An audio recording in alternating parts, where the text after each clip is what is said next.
Perkenalkan, nama saya Muhammad Rifki Nur Faiz. Di sini saya akan menjelaskan salah satu bidang garap terapi bicara yaitu gangguan makan dan menelan atau sering disebut atau istilah medisnya yaitu disfagia. Oke, disfagia di sini itu kata lain atau kata dalam ilmu medisnya dari gangguan makan dan menelan.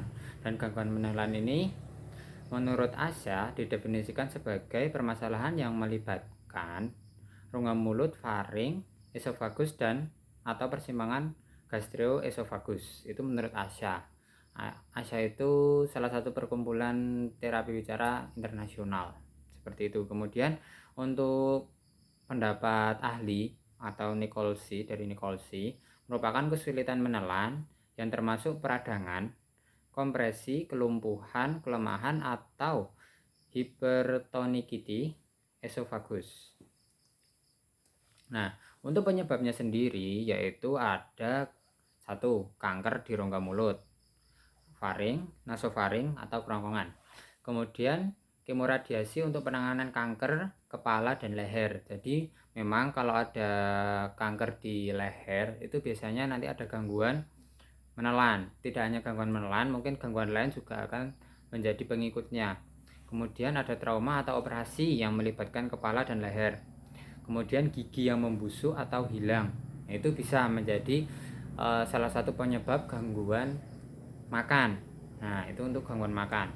Kemudian perawatan kritis yang mungkin termasuk intubasi oral dan atau tracheostomi. Tracheostomi itu operasi pengangkatan trakea. Operasi untuk ya pokoknya di daerah kerongkongan. Kemudian obat-obatan tertentu. Kemudian pada pasien gangguan metabolik tertentu. Kemudian pasien dengan penyakit infeksi seperti AIDS, nah itu bisa. Kemudian pada pasien berbagai penyakit paru, semisal penyakit paru obstruktif jantung PPOK, nah itu juga bisa. Kemudian pada pasien dengan GERD, GERD. Kemudian pada pasien setelah operasi kardiotoraks. Kemudian pada pasien lanjut usia yang mengalami dekompensasi. Nah, ini bisa menjadi etiologi termasuk yang paling bawah tadi yang saya sebutkan, yaitu pada pasien lanjut usia. Itu memang kebanyakan kasusnya di orang yang lanjut usia ya, sama yang di kanker tadi mungkin bisa. Kemudian untuk jenisnya kita bisa dibagi menjadi dua menurut lokasinya. Nah, itu ada disfagia orofaringeal dan disfagia esofageal.